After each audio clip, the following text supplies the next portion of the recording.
তাহলে আমরা জানি যে আগের যুগে প্রাচীন রাজাদের আমলে এক জায়গা থেকে আরেক জায়গায় মেসেজ পরিবহন করার জন্য বিভিন্ন রকম সিস্টেম প্রচলিত ছিল। তার মধ্যে অন্যতম সরাসরি মেসেঞ্জার তিনি এক রাজ্য থেকে আরেক রাজ্যে গিয়ে মেসেজ পরিবহন করতে। এটা একটা সিস্টেম। আরেকটা সিস্টেম ছিল পায়ে মেসেজ বেঁধে, অথবা বিভিন্ন পাখির পায়ে, ইগল বা অন্য ধরনের পাখির পায়ে মেসেজ বেঁধে আরেক জায়গায় পাঠায় দেওয়া হতো। আরেকটা সিস্টেম ছিল যে এরকমও শোনা গেছে বা যে সমুদ্রের পানিতে বোতলে ভর্তি করে মেসেজ ফেলে দেওয়া হতো।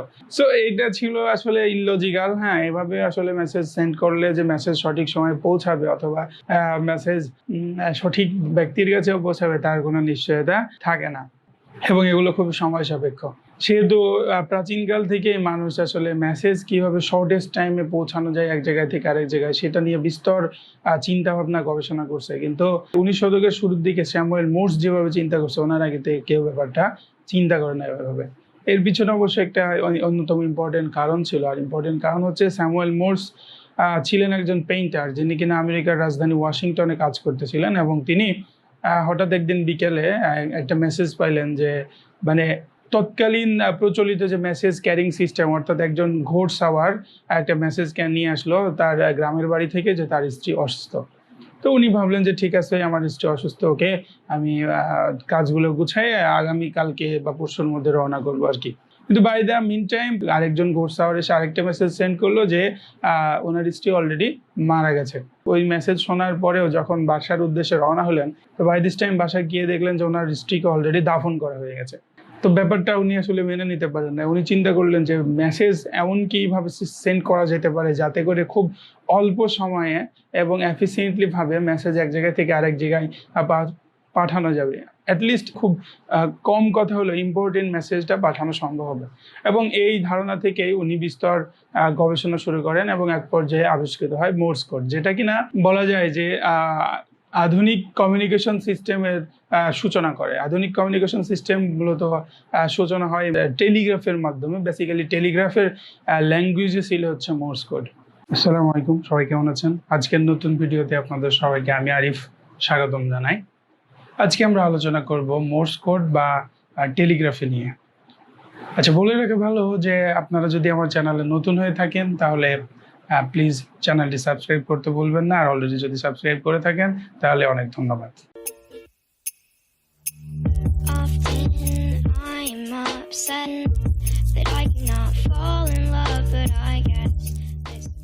এখন শুরুতেই আমরা আসলে টেলিগ্রাফিক সিস্টেম নিয়ে একটু কথা বলবো। আমরা বলতে চাচ্ছি যে টেলিগ্রাফিক সিস্টেম আসলে এটা এমন কিছু না। এখানে টেলিগ্রাফিক সিস্টেমে এখানে ইলেকট্রিক্যাল কানেকশন ব্যবহার করে ইলেকট্রিক্যাল ওয়্যারের মাধ্যমে দুই প্রান্তে দুইটা একদম সিম্পল দুইটা সার্কিট ছিল আর কি, যেখানে এক জায়গায় যে ধরনের শব্দ করা হতো বা যে ধরনের নোট করা হতো, বিভিন্ন দুই রকম শব্দ হতো, বেসিক্যালি ডট এবং ড্যাশেস। সো এই ডট অথবা ড্যাশ বা যেগুলো ছিল এগুলো আরেক জায়গায় ঠিক হুবহু এদিকে সেন্ডার যেভাবে টাইপ করতো ঠিক অপর দিকে রিসিভারের যে মেশিন সেখানে ওইভাবে টাইপ হতো, এবং এই টাইপের মাধ্যমে ডট এবং ড্যাশের ট্রান্সফার হতো এক জায়গা থেকে আরেক জায়গায়। তো এই ডট এবং ড্যাশই হচ্ছে বেসিক্যালি টেলিগ্রাফিক ল্যাঙ্গুয়েজ, যেটাকে আমরা মোর্স কোড বলতেছি, এবং এটার ডিকোড করার মাধ্যমে অরিজিনাল যে মেসেজ, সেই মেসেজটা এক জায়গা থেকে আরেক জায়গায় আমরা সেন্ড করতে পারি। এখন আসা যাক মোর্স কোডের ব্যাপারে। মোর্স কোড আসলে কি? মোর্স কোডে আমরা বেসিক্যালি বলতে যাচ্ছি যে মোর্স কোড একটা ল্যাঙ্গুয়েজ সিস্টেম, যে সিস্টেমের মাধ্যমে আসলে টেলিগ্রাফিক কানেকশনে বা কমিউনিকেশনে এক জায়গা থেকে আরেক জায়গায় মেসেজেস ট্রান্সফার করা হতো।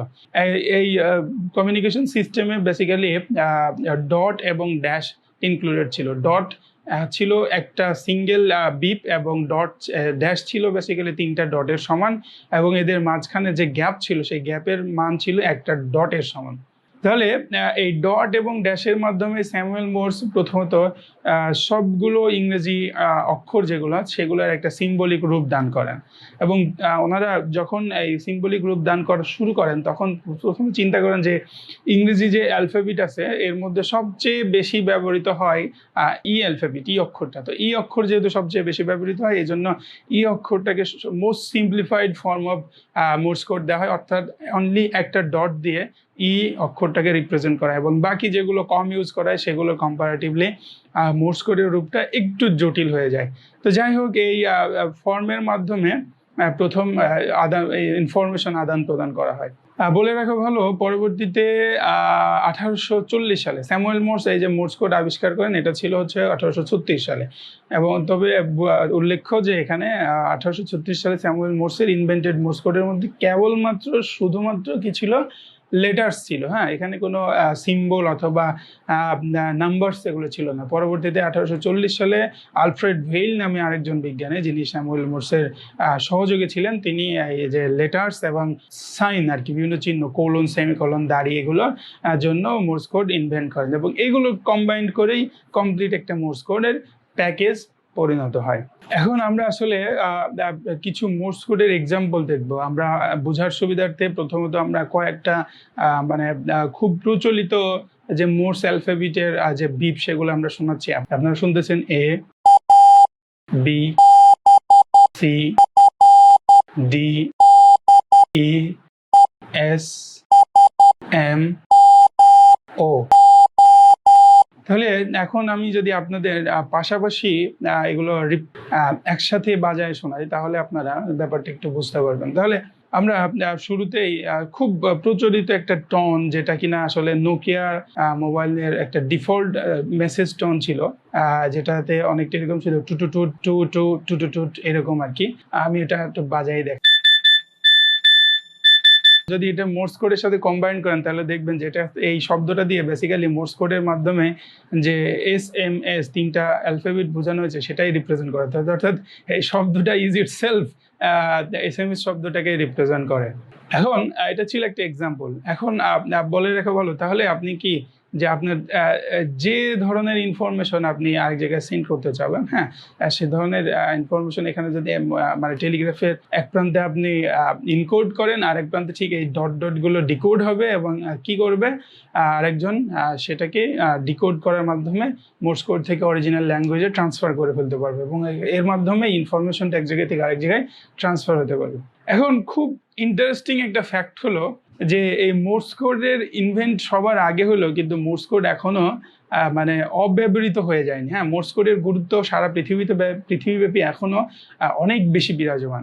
আপনারা হয়তো ভাবতেন আমি কি বলতেছি। হ্যাঁ, এখন বর্তমানে মোবাইল কমিউনিকেশনের যুগ, স্যাটেলাইটের যুগ, হ্যাঁ, ইন্টারনেটের যুগ, এই সময় মোর্স কোড কে ব্যবহার করে? কিন্তু না, মোর্স কোড ব্যবহৃত হয় স্পেশালি নেভিতে, মেরিনে, এগুলোতে, হ্যাঁ, এবং আর্মিতে। যেমন আপনি বিভিন্ন ডিপ সিতে, সাবমেরিনে আপনি মোবাইল কমিউনিকেশন নেটওয়ার্ক নাও পাইতে পারেন। হ্যাঁ, তো সেক্ষেত্রে আপনার ইম্পর্টেন্ট ইনফরমেশন আপনি বেতার তরঙ্গের মাধ্যমে প্রেজেন্ট করতে পারবেন ভায়া মোর্স কোড। এবং আরও ব্যাপার হলো যে মোর্স কোডকে বিভিন্নভাবে রিপ্রেজেন্ট করা যায়। যেমন আপনি এই যে শব্দগুলো ডট ড্যাশ, এগুলো বোঝানো ইম্পর্টেন্ট। সেটা আপনি কিভাবে বোঝাবেন সেটা আপনার উপর ডিপেন্ড করে। ফর এক্সাম্পল, আপনি যে শব্দ করেও এটা বুঝাইতে পারেন। হ্যাঁ, যেমন মনে করেন যে আপনি যদি বেতার তরঙ্গের মাধ্যমে একটা শব্দ প্রেজেন্ট করেন, যে এরকম যে টু টু টুট টুট টুট, হ্যাঁ, অথবা আপনি মনে করেন যে লাইট ফ্ল্যাশ করতে পারেন, যে এই ইনস্ট্যান্ট লাইট ফ্ল্যাশ করলে এটা হচ্ছে আপনার ডট, এবং একটু থেমে থেমে করলে এটা হচ্ছে ড্যাশ বোঝাচ্ছে।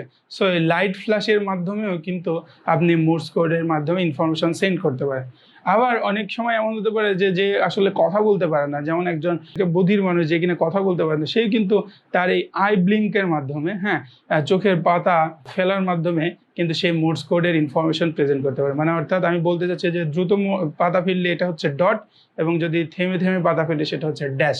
এভাবেই কিন্তু সে মোর্স কোডের মাধ্যমে ইনফরমেশন এক জায়গা থেকে আরেক জায়গায় সেন্ড করতে পারে, অথবা তার নিজের মনের ভাষা আরেকজনকে রিপ্রেজেন্ট করতে পারবে, প্রোভাইডেড দ্যাট দুইজনই মোর্স কোড সম্বন্ধে যদি ওয়াকিবল থাকে। মোর্স কোডের গুরুত্ব বোঝানোর জন্য আসলে আরো কয়েকটা ফেমাস মোর্স কোড আছে, যেমন SOS একটা মোর্স কোড। হ্যাঁ, SOS এর ফুল মিনিং আমরা বলতে পারি যে সেভ আওয়ার শিপ অথবা সেভ আওয়ার সোলস।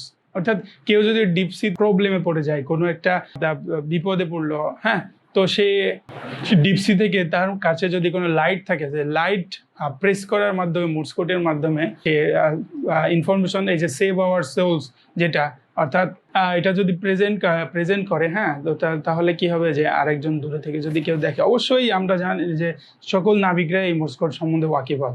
তো তারা দূরে থেকে এরকম আলো একটা পার্টিকুলার প্যাটার্নে যখন তারা জ্বলতে নিভতে দেখবে, তখন তারা বুঝতে পারবে যে এখানে কেউ বিপদগ্রস্ত, প্রবলেম আছে, তাদের তারা হেল্প করার জন্য যাবে। এরকম আরো বিশেষ কিছু কোড আছে ইন্টারন্যাশনালি রিকগনাইজ, যেগুলো অ্যাপ্লাই করে শর্টকাটে কিছু ইনফরমেশন একজন থেকে আরেকজনে ট্রান্সফার করা যেতে পারে। তো অনেক ধন্যবাদ সবাইকে এতক্ষণ পর্যন্ত আমাদের সাথে থাকার জন্য।